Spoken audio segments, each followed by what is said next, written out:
예수님 나 얼마나 사랑하세요? 이만큼 팔을 쭉 벌리셔서 십자가에서 죽으셨다, 그 얘기예요. 우리가 주일 예배를 이렇게 중요하게 생각하는 이유가 뭐예요? 우리가 사랑하는 그 하나님에 대한 행동 원어이기 때문에 그래요. 이 일요일이 우리들에게는 주님의 날이고, 이 일요일이 우리에게는 사랑하는 날이라서 먼저 희생하고 한 번 더 용서하고 서로 나누는 그 사랑의 자리인 것입니다. 있는데 지금 사랑의 해를 맞아서 성령을 우리가 사랑의 영이라고 하나의 안경을 쓰고 있다면, 그 사랑의 영인 성령이 우리의 삶에 결과하는 열매를 하나씩 다시 한번 보려고 합니다. 첫 번째 열매는 사랑입니다. 사랑의 영이 오시면 우리가 사랑을 열매 맺는다. 사랑이 아닌 것이 가득 차 있으면 불쑥불쑥 튀어나오고, 또 사랑이 결핍이 되어서 사랑이 충만한 게 아니라 겨우 있을까 말까 한 교회 같으면 감정만 툭 건드려도 금방 튀어나오고요. 사랑은 화내지 않습니다. 또 한 가지 사랑이 아닌 것 중요한 거 하나는, 사랑이 있기는 있는데 대상을 잘못 선정한 경우에 그것도 사랑이 아닙니다. 사람들이 자기를 사랑한다, 또 돈을 사랑한다, 그리고 쾌락을 사랑하기를 하나님 사랑하는 것보다 더한다, 이렇게 표현해요. 이 사람이 하나님의 사랑에 대해서, 하나님을 사랑하는 법에 대해서 라고 하는 작은 논문을 썼는데 거기에 4단계가 나와요. 첫 번째 단계는 우리가 보통 말하는 이기적인 단계입니다. 나를 위해서 나를 사랑하는 거예요. 그 다음 두 번째 단계로 올라가면 하나님께 의존하는 단계가 되는데, 그때는 하나님을 사랑하기 시작하는데 사랑하는 목적이 자기를 위해서 하나님을 사랑해요. 이것도 첫 번째 단계보다는 많이 좋아진 것입니다. 그것이라도 잘 훈련이 되면 우리가 죄로 인해서 하나님을 반역하던 데서부터 보호되기 시작합니다. 왜? 하나님을 그래도 사랑하니까. 세 번째 단계에 가면 하나님을 위해서 하나님을 사랑하기 시작합니다. 이것을 하나님과 아주 긴밀하게 친해지는 것이라고 그는 설명했는데, 내게 속에서부터 계속해서 일어나고 있는 본능적인 끊임없는 요구들, 이걸 다 하나님께 드려버리는 거예요. 근데 네 번째 단계가 있는데, 그것은 하나님을 위해서 나를 사랑하는 거예요. 이것을 그는 하나님의 사랑과 연합하는 것이다, 연합되는 것이다 라고 설명을 했는데, 이게 가장 복된 단계라고 설명해요. 우리의 모든 욕망이 하나님 안에 중심을 잡게 되고 모든 일을 나를 기쁘게 하는 것이 아니라 하나님을 기쁘시게 하고 하나님의 뜻을 추구하고 있기 때문에, 이전에 내가 좋아하던 그 자기 영광, 덧없는 쾌락, 이런 게 아니라 우리 안에서 하나님의 뜻이 어떻게 이루어질 것이냐, 바로 이 자리에서 우리는 진짜 축복을 맛볼 수 있다. 근데 제가 주목하는 것은 이 세 번째 단계와 네 번째 단계예요. 우리는 흔히 교회 안에서 정말 하나님을 사랑하는 사람 그러면 하나님을 위해서 하나님을 사랑하는 사람이 가장 잘하는 거라고 우리가 목표를 세우기가 쉽거든요. 근데 베르나르는 분명히 얘기합니다.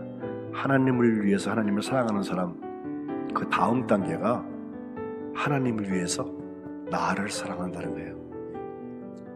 성령, 그 사랑의 영에 사로잡혀서 세상에 나가서도 거기서 하나님의 사랑을 받는 현장을 살아가려면 그 사랑을 연습하고 실천하는 장이 바로 그 사랑, 그 현장인 세상이라는 것을 우리가 명심해야 합니다. 남의 눈이 두려워서 그러는 게 아니에요. 하나님이 거기서 일하시기 때문에 그래요. 보셨습니다. 사랑은 명사가 아니라 동사다. 사랑은 형용사로 얘기할 수 있는 어떤 상태, 사랑하는 상태가 아니라 행동 언어다라고 말하고 싶어요. 그런데 그 행동 언어, 그 고통받고 있는 현장, 거기에 하나님의 사랑이 기록되어 있어요. 우리 모두 다른 건 좀 2등할 수도 있고 모자랄 수도 있어요. 그러나 사랑의 영에 사로잡혀서 그 희생과 용서와 나눔 가지고 할 수 있는 사랑의 열매, 앞으로 우리에게 얼마든지 열려있는 자리인 것입니다. 하나님께서 성령의 열매, 특별히 사랑의 열매를 주시기를 주님의 이름으로 축복합니다. 기도하겠습니다. 억지로 되는 게 아니잖아요. 사람 보라고 하는 것도 아니잖아요. 우리들이 가지고 있는 진정한 문제는 뭐냐? 깊은 만족을 정말 줄 수 있는 그 기쁨을 추구하지 아니하고 너무나 쉽고 가치 없는 기쁨, 그걸 추구하며 거기서부터 우리가 그저 만족을 얻고 있다는 거예요. 세상 사람과 다른 게 없죠. 참된 기쁨은 오직 하나님으로부터 하나님 안에서 얻게 됩니다 라고 말하면서 우리는 하나님께서 축복을 따먹으려고 사랑과 축복과 역사와 이런 걸 구하는 것이 아니라 하나님 안에서 기쁨을 누리는 것입니다. 다시 묻습니다. 우리의 사랑과 기쁨은 하나님의 기뻐하심과 어떤 관계가 있습니까? 하나님이 기뻐하시기 때문에 내가 기뻐하는 일이 있기는 합니까? 하나님의 사랑에 따라오는 기쁨, 그게 어떤 것인지 우리가 잘 몰라서 그래요. 짜내서 희생하고 용서하고 나눠주라고 하면 힘들지만, 거기 기쁨이 없지만 하나님의 사랑 때문에 우리가 희생하기 시작하고, 하나님의 사랑 때문에 용서하기 시작하고, 하나님의 사랑 때문에 나누기 시작한다면 굉장히 사랑이 자연스러워집니다. 우리는 용서받은 죄인입니다.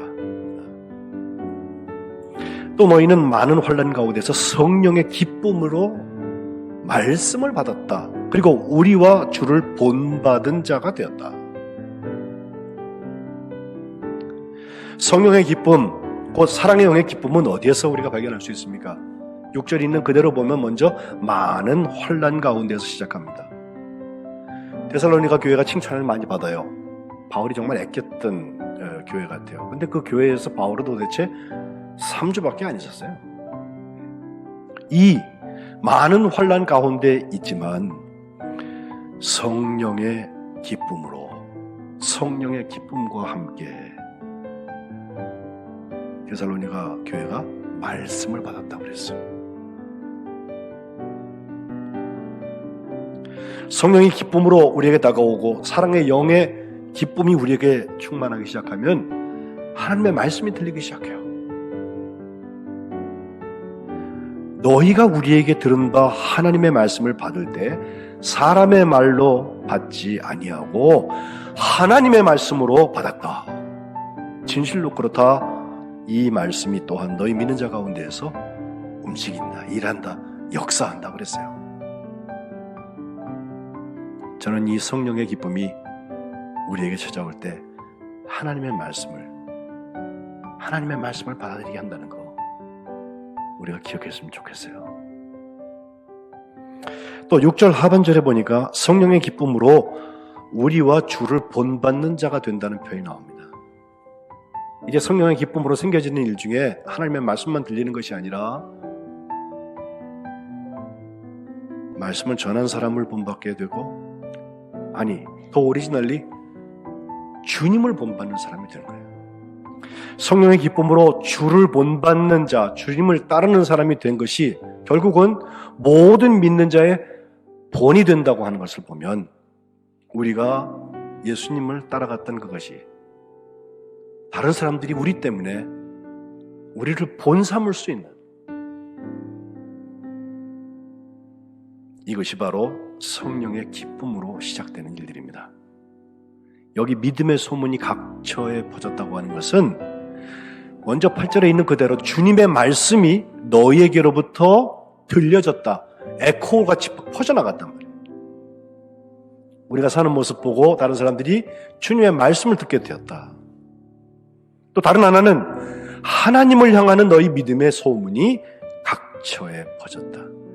이 공동체가 좋다, 여기서 그런 일이 나왔다는 걸 광고하라는 게 아니라 하나님을 향하는 우리의 믿음, 그것이 소문나기 시작했다는 거예요. 사랑의 영에 사로잡혀서 하나님이 기뻐하시는 일을 나의 기쁨으로 삼았기 때문에 그래요. 데살로니가전서 5장 16절 다 외우시죠? 항상 기뻐하라.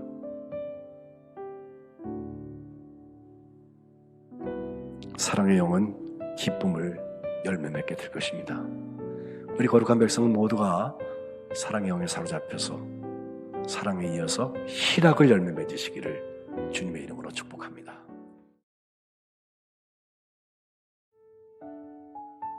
언젠가 세상 모든 사람들은 평화롭게 함께 살아갈 길을 발견할 것입니다.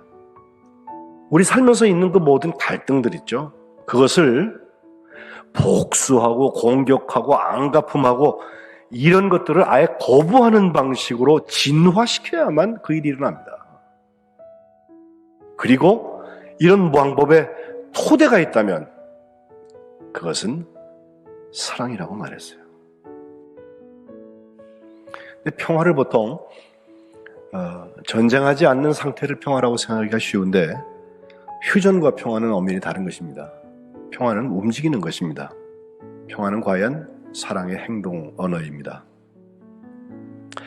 성령께서 우리에게 주시는 평화는 아무 일도 없이 그저 무사히 지나가는 게 평화가 아니라 우리의 인생 역경과 풍파 속에서도 누리는 하나님의 선물입니다. 어떤 환경에서도 변함없이 또 진실하신 그 성령께서 주시는 평화, 그래서 세상이 알 수도 없고 줄 수도 없는 평화가 바로 오늘 우리가 열매 맺으려고 하는 평화인 것입니다. 실제로 아세요? 평안을 너에게 끼친다. 곧 나의 평안을 너에게 준다. 내가 너에게 주는 그 평안은 세상이 주는 평안과 다르다. 그러므로 너희는 마음에 근심하지도 말고 두려워하지도 말아라. 그리고 28절에 가보면요, 내가 아버지께로 갔다가 다시 너에게로 온다 하는 말을 너희가 들었잖아. 근데 이 말 잘 생각해봐라. 나를 사랑한다면 내가 아버지한테 가는 건 너희가 기뻐해야 맞다, 이렇게 말씀하세요. 그리고 그 아버지가 나보다 크시다. 그런데 이 속에 평화가 들어있고요, 이 속에 사랑이 들어있고 이 속에 기쁨이 들어있어요. 바로 오늘 우리가 보려고 하는 사랑의 영의 열매 세 번째는 평화인 것입니다. 오늘 본문에 보니까 4절에 기쁨에서 시작하죠. 주 안에서 항상 기뻐하라. 다시 말한다. 기뻐해라, 기뻐해라. 지난주에 기쁨 말씀을 드렸는데 그 기쁨으로 끝나는 게 아니라 사랑의 영에 사로잡혀서 기뻐하는 사람들에게 이제 평안을 향한 길이 열리는데 거기 5절에 보면 넓은 마음, 곧 관용을 모든 사람한테 알게 해라. 왜? 예수님께서 가까이 계시니까 오실 텐데 뭘 그래. 또 6절에 보면 너무 염려 많이 하는데 그렇게 하지 말고 감사함으로 너희가 구할 모든 것을 하나님께 기도와 간구해라, 그렇게 말씀하세요. 그렇게 되면 결과가 7절에 응답으로 나타나는데 너희가 구한 그대로 하나님께서 다 무조건 해주신다가 아니라 백지수표 아닙니다. 기도는 하나님의 기도의 응답은 모든 지각에 뛰어난 하나님의 평강이, 여기 평화 에이레네가 나와요. 그리스도 예수 안에서 너희의 마음과 생각을 지켜주신다는 것입니다. 사도 바울이 빌립보 교회를 향하여서 하는 말이에요. 너희는 내게 배우고 받고 듣고 본 바를 행하라. 행한다는 말이 실천한다는 말입니다. 다만 작은 거 하나라도 내가 할 수 있는 거 주님 마음에 주신 거면은 그것을 실천하라는 거예요. 그러면 평강의 하나님께서 너희와 함께 하신다고 그랬어요. 사랑의 영이 평화, 화평을 열매 맺는다는 것은 바로 이 상태를 말합니다. 사랑의 영에 사로잡히면 사랑과 기쁨과 평화의 열매를 맺게 될 텐데 바로 저 희생과 그 용서와 그 나눔을 통하여서 이러한 일들이 일어나게 될 것입니다. 바라기는 예배하시는 여러분들 가운데 평화의 열매가 늘 충만하시기를 주님의 이름으로 축복합니다. 주님, 저를 당신의 도구 혹은 평화의 도구로 써주세요. 미움이 있는 곳에 사랑을, 다툼이 있는 곳에 용서를, 분열이 있는 곳에 일치를, 의혹이 있는 곳에 믿음을, 그릇됨이 있는 곳에 진리를, 절망이 있는 곳에 희망을, 어두움에 빛을, 슬픔이 있는 곳에 기쁨을 가져오는 자가 되게 하소서. 위로받기보다는 위로하고, 이해받기보다는 이해하며, 사랑받기보다는 사랑을 하게 하여 주소서. 우리는 줌으로써 받고 용서함으로써 용서를 받으며 자기를 버리고 죽음으로써 영생을 얻기 때문입니다.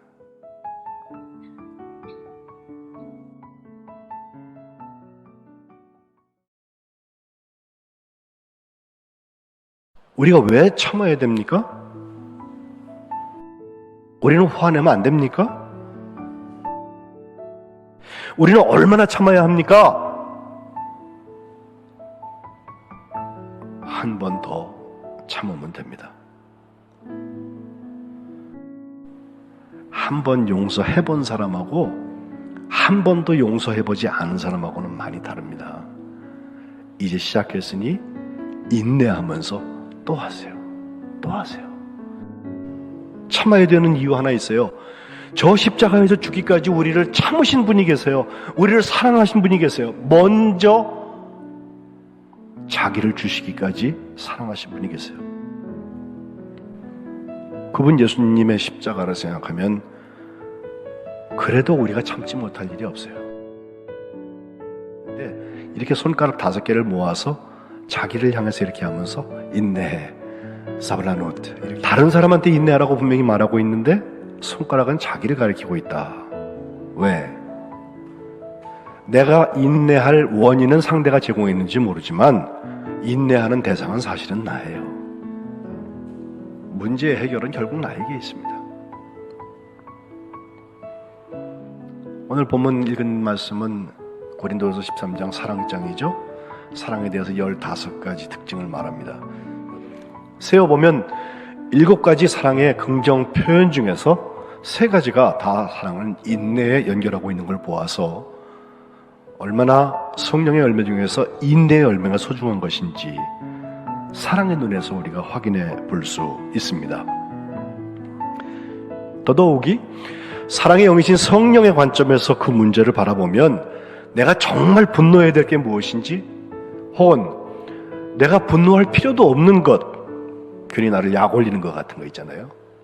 가짜 뉴스 같은 거, 그런 것 때문에 우리가 실수하지 않을 수 있어서 이것을 잘 구분하는 지혜가 생긴다는 것입니다.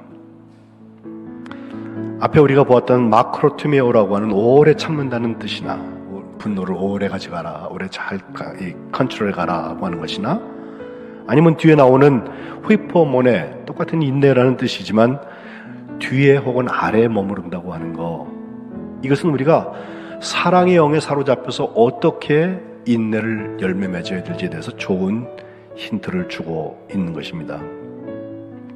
저는 단적으로 우리가 인내할 수 있는 이유는 분명히 용서하고 관계가 됩니다. 올해 우리가 희생과 용서와 또 나눔에 대한 말씀으로 사랑을 풀고 있는데, 사랑의 영이 열매하는 인내는 그저 가만히 있으면서 소극적으로 그냥 참아내는 그런 인내를 하기보다는 훨씬 더 적극적이고 능동적인 것입니다. 예수님의 사랑은 희생과 용서와 나눔이라고 말씀을 드리는데, 예수님의 영인 사랑의 영에 사로잡히기 시작하면 그 희생과 용서와 나눔을 감당하기 시작하게 되는데, 특별히 용서는 인내하고 직접 관계가 됩니다. 우리의 상태를 표현할 때 죄와 용서에 대한 연결고리에서 생각해보면 우리는 용서받았던 죄인이다, 혹은 용서받은 죄인이다 라고 설명하는 것이 좋습니다. 우리가 진짜 용서받은 죄인이냐, 우리의 죄가 예수 그리스도의 피로 씻음받은 게 확실하냐? 그렇다면 우리도 참고 용서하기 시작해야 합니다. 우리가 인내하면서 용서하는 것은 우리를 오래 참으셨고 우리를 용서하시는 하나님, 곧 사랑의 영의 열매로서 그 인내의 문이 열려진다는 것입니다. 사랑은 모든 것을 견딘다고 했습니다. 사랑은 오래 참는다고 했습니다. 사랑은 모든 것을 참는다고 했습니다. 이유는 우리 주님께서 우리를 참고 우리를 기다리고 계시기 때문에 그렇습니다. 그리고 주를 믿는 모든 백성들, 거룩한 백성들이 또한 이 오래 참음의 옷을 입고 사랑의 열매들을 많이 맺기를 기대하고 계십니다. 어쨌든 참고 또 참고, 그래서 용서하고 또 용서하는 자리에 우리가 설 수 있을 때 고통을 위해서 참는 게 아니라 하나님의 해결의 시간이 우리에게 찾아온다는 것입니다. 사랑의 영에 사로잡힌 하나님의 자녀들의 그리스도인들의 삶은 인내입니다. 그 인내를 통해서 사랑의 영의 열매들을 많이 맺는 복된 주의 자녀들 다 되시기를 주님의 이름으로 축복합니다. 하나님은 도대체 어디 계시냐? 어처구니 없는 고통에 의하여서, 어처구니 없는 사건에 의해서 삶의 막다른 골목에 가 있는 그 현장에도 하나님은 아픔으로 함께하고 계시다는 것입니다. 하나님은 그렇게 진리와 정의만 늘 얘기하고 공감하지 못하는 하나님이 아니라 사람의 아픔에 직접 맞닿아 있는 하나님이다. 하나님은 대자대비하신 하나님이다. 앞을 통자하고 사랑의 자를 써서 통애하는 하나님이다. 사실 자비라고 하는 것은 이 불쌍히 여김과 짝꿍이 됩니다. 근데 오늘 본문 36절에 나오는 너희 아버지의 자비로우신 같이 너희도 자비로운 자가 되라 라고 할 때에는 오이크티에르모스라는 말을 쓰는데, 그 측은한 마음, 긍휼하게 여기는 마음, 컴패션, 공감하는 그것과 직접 관계가 됩니다. 자비는 긍휼 없이 설명하기 참 어렵습니다. 올해 우리가 사랑을 희생과 용서와 나눔으로 보고 있는데, 그 용서는 분명히 인내하고도 맞닿아 있지만 여기 친절하고 불쌍히 여기는 마음, 여기에 연결되고 있는 것을 볼 수가 있습니다. 이 자비와 은혜 함께 보면 그것은 우리 구원의 근거가 됩니다. 아마도 이 자비를 가장 드라마틱하게 경험했던 사람 중에 하나는 다윗 왕이었을 것 같아요. 그래서 그가 시편 중에서 반을 쓰면서 여러 군데에서 이 자비에 대한 노래를 하고 있는데, 시편 103편 8절과 145편 8절에는 다윗의 그렇게 고백이 나옵니다. 여호와는 자비하시고 은혜로우시며 노하기를 더디하시고 인자하심이 풍부하신 분이다. 이렇게 하나님을 노래하고 있어요. 그보다 훨씬 앞서서 모세가 십계명 돌판을 두 번째 받는 장면이 출애굽기 34장에 나오는데, 이스라엘에게도 이것이 두 번째 기회가 되지만 모세 자신에게도 하나님을 뵐 면목이 없고 하나님 앞에 어떻게 할 줄 모르는 자기 자신에 대해서 하나님께서 34장 6절에 이렇게 말씀하세요. 하나님 스스로를 표현하시기를 여호와라 여호와라 자비롭고 은혜롭고 노하기를 더디하고 인자가 많고 진실이 많은 하나님이다. 이렇게 말씀하세요. 첫 번째가 자비로운 하나님이십니다. 자비는 선택사항이라고도 생각해요. 하면 좋고 안 하면 할 수 없는 정도. 근데 그렇지 않습니다. 하나님의 자녀들은 하나님을 닮기 때문에 그렇습니다. 같은 방식으로 아버지를 닮는 자녀들, 부전자전이라 하잖아요. 우리가 하나님과 똑같아지지 못해요. 그러나 하나라도 닮아보려고 애쓰는 거, 이게 하나님의 자녀들이에요. 오늘 저는 여러분하고 36절로 38절에 나오는 자비로운 자가 되기 위한 아주 간단하고도 중요한 이야기만 하고 말씀 마치려고 그래요. 먼저 하지 말 것이 두 가지 나와요. 비판하지 말아라. 그리하면 너희가 비판을 받지 않는다. 정죄하지 말아라. 그리하면 너희가 정죄를 받지 않는다. 그리고 해야 될 것 두 가지가 나오는데 하나는 용서고 다른 하나는 주는 것입니다. 나눔입니다. 용서하라. 그리하면 너희가 용서를 받을 것이요. 주라. 그리하면 너희에게 줄 것이다. 그 다음 말씀도 읽어야 돼요. 너희가 헤아리는 그 헤아림으로 너희도 헤아림을 도로 받을 것이다. 비판, 정죄를 떠나서 용서하고 나누는 자리, 거기에 앞장설 수 있을 때 우리는 자비의 문을 열 수 있습니다. 머리 좋은 게 마음 좋은 것만 못한다. 마음 좋은 게 손 좋은 것만 못하다. 손 좋은 것이 발 좋은 것만 못하다.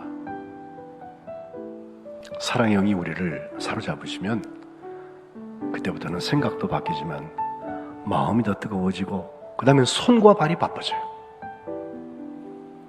주님이 아파하시는 그 현장을 찾아가게 돼 있어요. 주님의 손을 대신하게 돼 있어요. 바라기는 성령의 열매고 사랑의 영의 열매인 자비의 열매가 우리 거룩한 백성들의 삶 가운데 넘치도록 맺어지시기를 주님의 이름으로 축복합니다. 가서 너도 이와 같이 하라.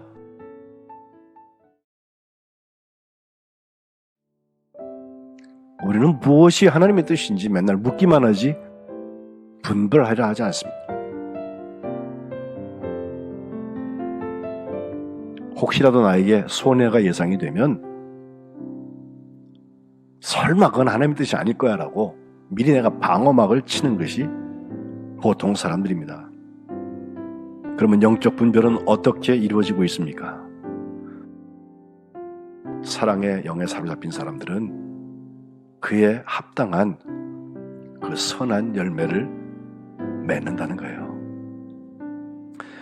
오늘 저는 사랑의 영의 9가지 열매 중에서 사랑, 희락, 화평, 오래 참음, 자비 5가지를 보았는데 오늘은 6번째 열매인 양선이라는 열매에 대해서 말씀을 나누고자 합니다.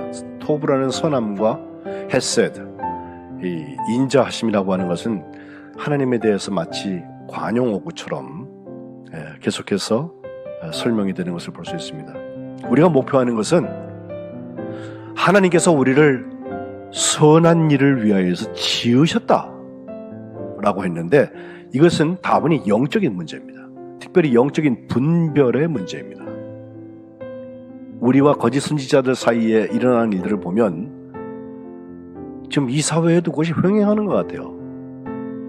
먼저는 미혹하게 합니다. 또 이들은 대놓고 하지 않습니다. 가만히 끌어들여.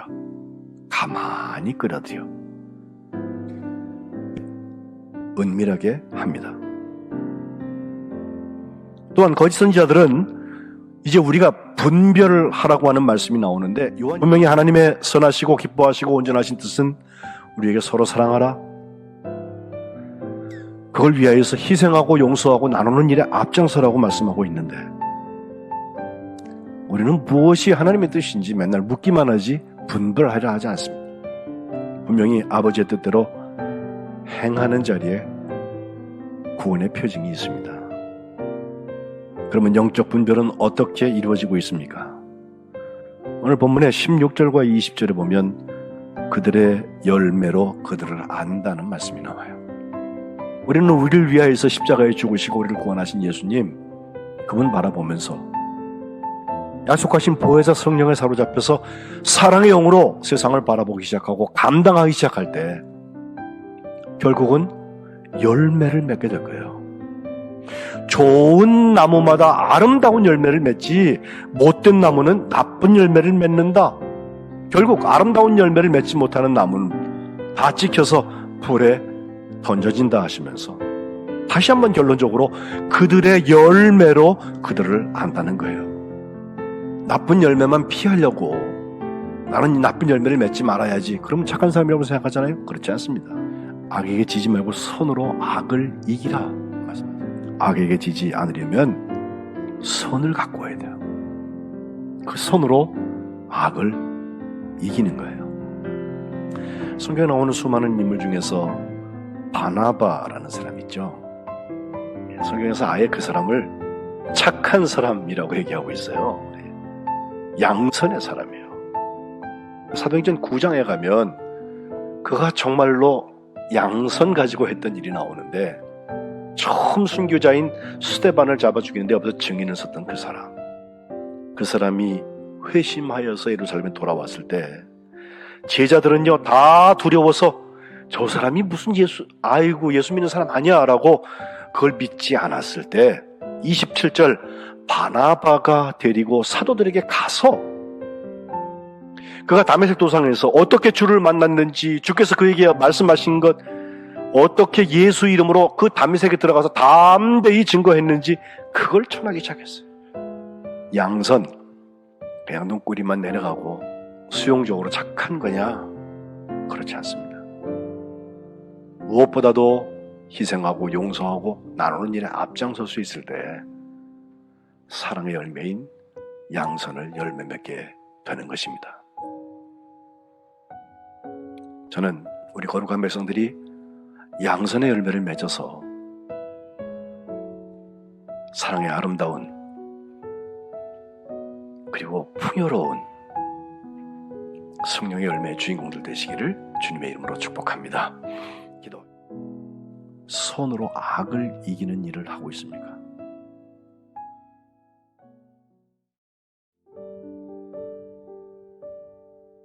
눈에 보이면 있는 거고 눈에 보이지 않으면 없는 것처럼 사는 사람들이 있어요. 근데 청지기의 본질은 눈에 보이지 않아도 있는 겁니다. 충성은 감정 상태가 아닙니다. 오늘 매일 일어나는 십자가 사건이에요. 사랑의 영에 사로잡혀서 충성을 열매 맺는 것이 어떤 것인지 이것을 우리가 올바로 이해할 수 있다면, 하나님이 주신 그 청지기의 권세라면 이것이야말로 축복이 아니겠어요? 충성은 즉흥적이고 화려한 이벤트가 아니라 꾸준히 지속되고 일관되는 신뢰입니다. 충성은 뜨거웠다 차가웠다 하는 극단적으로 편차가 심한 것이 아니라 언제나 변덕이 없고 듬직하고 믿을만하게 가는 것입니다. 마치 참된 사랑이 변덕 부리지 않는 것처럼 충성도 끝까지 변치 않고 가는 것입니다. 오늘 본문 11절부터 읽었는데 팩트 체크할 수 있는 어떤 사건이 아니라 비유입니다. 분명히 충성을 시험하는 자리라고 저는 생각해요. 13절에 보면 이제 은화 열 문화를 주시면서 그 귀인이 왕위를 받으러 가면서 종들한테 어떻게 나눠줬다는 것보다 중요한 것이 주면서 했던 말입니다. 내가 갔다 올 때까지 장사해라 그래서 장사. 예? 그런데 14절에 보면 이상한 사람들이 나와요. 그 백성이 그를 미워합니다. 그래서 사자를 뒤로 보내서 하는 말이 우리는 이 사람이 우리의 왕됨을 원하지 않습니다 라고 자기 주인에 대한 이야기를 하는 거예요. 그런데 그들이 원하는 것보다 중요한 것이 15절에 귀인이 왕위를 받아요. 그리고 가지고 돌아와요. 그리고 나서는 내가 10문화의 은화를 주었던 10명의 종들을 불러서 그들이 어떻게 장사했는지를 알려고 결산을 시작을 합니다. 주인의 부재 시간은 생각보다 중요합니다. 주님이 내 눈에 보이지 않는 시간에 하는 충성이 정직한 나의 충성이에요.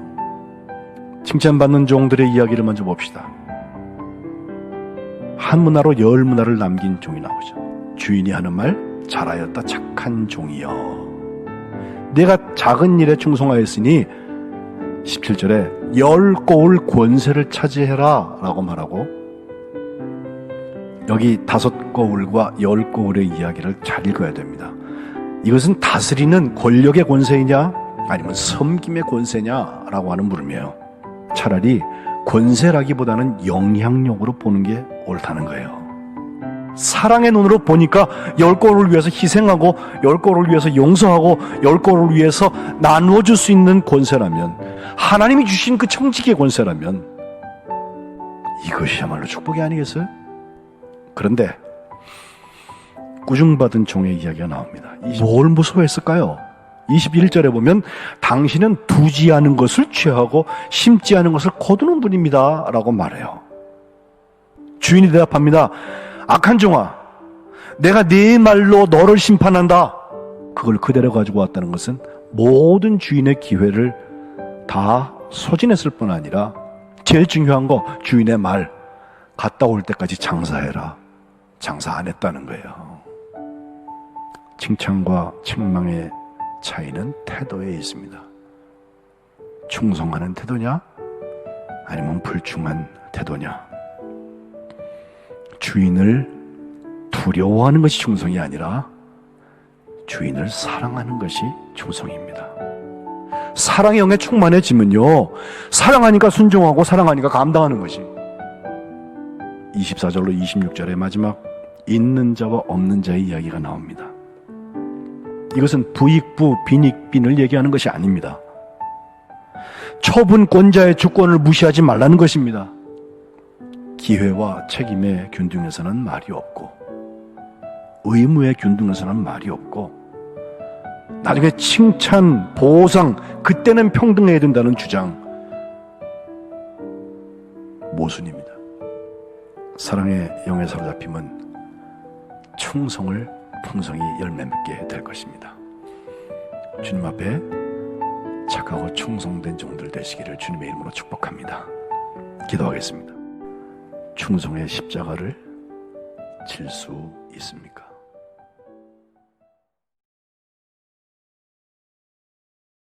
나의 지식이나 재력이나 능력이나 지위나 백전백패합니다. 우리가 알지도 못하던 코로나 바이러스 같은 바이러스 하나에 다 무너지잖아요. 하나님이 선하신 분, 또 하나님께서 어떤 상황이든지 컨트롤 하실 것이다 라고 하는 믿음에서부터 이 온유가 나옵니다. 우리의 능력으로 되는 것은 아닙니다. 그래서 성령의 열매, 성령의 역사를 따라서 이루어지는 열매 9가지 중에서 8번째 온유를 기록하고 있습니다. 너희를 대면하면 은유순하고 떠나 있으면 너희에 대하여 담대한 나 바울은 이라고 시작하죠. 얼굴을 보고 있는 대면, 오프라인 때에는 유순하고, 또 비대면, 지금 우리가 예배하는 것처럼 떨어져 있을 때에는 담대한 바울이라. 지금 사회적 거리두기로 인해서 우리가 만나지 못하고 있다고 하면 떠나 있을 때에는 스스로 담대한 것이 필요하다는 거예요. 그런데 유순과 담대를 가지고서 우리가 해야 될 것 하나는 이제 1절 하반절에 나오는 권면에 대한 이야기인데, 예수님의 그 온유함과 예수님의 그 넓은 마음을 가지고 그에게 꼭 필요한 말을 하고 있는지 생각해 보아야 할 것입니다. 권면만 아니라 훈계를 할 때에도 온유함으로 하라는 말씀이 나오는데, 25절에 보면 심지어 거역하는 사람이 있다 할 때 그 거역하는 사람을 훈계할 때에도 온유함으로 해라. 이유는 결국 권면할 때나 훈계할 때나 디도서 3장 2절에 나오는 것처럼 범사의 온유함을 모든 사람에게 나타낼 것이라고 사도 바울은 말씀하고 있습니다. 3절부터 보니까 이제 싸움에 대한 이야기, 우리의 전쟁에 대한 얘기가 나옵니다. 우리는 육신을 부정하지 않습니다. 그러나 육신을 따라서 싸우지는 않습니다. 하나님께서 주신 무기가 여기 4절에 나옵니다. 하나님의 능력이라고 했습니다. 이 능력이라는 말이 강하다는 뜻이에요. 할 수 있다는 뜻이에요. 무엇을 할 수 있습니까? 어떤 견고한 진도 무너뜨리고, 모든 이론을 무너뜨리고, 하나님을 아는 것을 대적하여서 높아진 그것을 다 무너뜨린다. 3가지를 무너뜨린다고 그랬어요. 그런데 여기 비결, 중요한 이야기 하나는 이 무너뜨림이 파괴적인 무너뜨림이 아니라는 겁니다. 본문 5절 하반절에 보면 모든 생각을 사로잡아서 그리스도에게 복종하게 한다. 온유는 완전히 세상과 차원이 다른 전쟁입니다. 이 전쟁을 수행하지 않기 때문에 우리가 오히려 사나워 보이는 거예요. 그리스도인들이 하나님께서 내게 주신 것이라는 이유로 그것 가지고 싸우려고 그럴 때가 많아요. 나의 지식이나 재력이나 능력이나 지위나 백전백패합니다. 그리고 하나님의 능력으로 싸우는 사람은 온유의 능력을 경험할 수가 있는 것입니다. 8절에 가보니까 이제 온유는 세우는 권세라는 말씀이 있어요. 참 전 이게 좋아서 오늘 본문 이걸로 택했는데, 주께서 주신 권세는 너희를 무너뜨리려고 하신 것이 아니라 세우려고 하신 것이다. 여기 특별히 여기 세우는 권세라고 할 때 그것은 용서하고 관계가 됩니다. 용서의 문제는 내가 온유한 사람인지를 알 수 있는 시금석이 됩니다. 성경에 충성과 온유를 다 같이 얘기하고 있는 사람 하나가 있는데 바로 모세예요. 그 온유의 성품은 하나님이 쓰실 수 있는 가장 귀중한 재료가 됩니다. 충성이 꾸준하게 끝까지 가는 그 길이라고 했다면 온유도 그 길을 가기 위해서 나를 제어할 수 있는 하나님께서 우리에게 주시는 사랑의 영의 열매라는 것입니다. 마지막 한 가지 더 생각하고 싶은 것은 온유와 자랑의 이야기입니다. 우리는 무엇을 자랑하며 살고 있습니까? 우리에게 주신 많은 권세 중에서 어떤 권세를 자랑하십니까? 이제 성령의 열매, 그 사랑의 영에 사로잡힌 사람들은 사랑의 영으로 부어주시는 그 온유의 권세가 오히려 우리의 자랑이 되어야 할 것입니다. 온유가 영향력입니다. 바라기는 우리 거룩한 백성들이 온유로 성령의 열매, 사랑의 열매를 맺어가시기를 주님의 이름으로 축복합니다. 전에는 구원받기 위해서 일했지만 지금은 구원받았기 때문에 일합니다. 하고 싶다고 해서 다 하는 거 아닙니다. 할 수 있다고 해서 다 하는 거 아닙니다. 조절된 불은 화력을 내고 유익하지만 조절되지 않는, 절제되지 않는 불은 화재를 일으키죠. 일이 잘 되고 있을 때, 평화로울 때, 우리가 갑의 위치에 있을 때 우리를 지켜주는 것은 다름 아닌 절제입니다. 갈라디아서 5장 23절에 나오는 절제라는 마지막 9번째 성령의 열매, 능력 안에 있다, 컨트롤 안에 있다 라고 하는 것을 설명하고 있습니다. 그렇습니다. 절제는 분명히 뭔가 제어되고 있는 상태인 것을 분명히 알 수가 있습니다. 오늘 본문으로 돌아올까요? 오늘 본문은 베드로의 이야기입니다. 그러므로 하면서 오늘 5절부터 7절까지는 8가지 힘써서 더할 것을 소개하고 있어요. 믿음에서 시작해서 마지막에 사랑까지 가는데 그 길에는 믿음의 덕의 지식을, 지식의 절제를, 절제가 4번째 있어요. 그리고 절제의 인내를, 인내의 경건을, 경건의 형제 우애를, 그리고 형제 우애에 사랑을 더하라 라고 되어 있어서 믿음에서 사랑 가는 한가운데에 절제가 있다는 것. 어느 벽돌 하나 빠지면 건물이 무너지고 맙니다. 이 8가지 덕이 있어야 예수님을 알기에 게으르지 않고 열매 없는 자가 되지 않는다. 8절 말씀. 우리가 지금 사랑의 영에 사로잡혀서 열매 있는 삶을 살기를 원하는 것인데 열매 없는 자가 되지 않게 하려면 이 8가지를 다 갖추려고 애를 쓰라는 것이고, 9절에 보면 이런 게 없는 사람은 누구냐? 시각장애인, 맹인이라고 그랬어요. 그래서 멀리 볼 수가 없다, 또 자기 과거를 볼 때에도 옛 죄가 깨끗하게 된 것을 잊고서 자기 마음대로 산다는 거예요. 자기 마음대로 산다는 거. 절제 반대되는 개념입니다.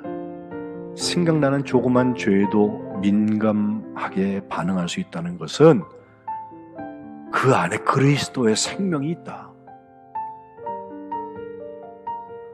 사랑의 영이 그의 삶 전부를 붙들고 있다고 하는 증거입니다.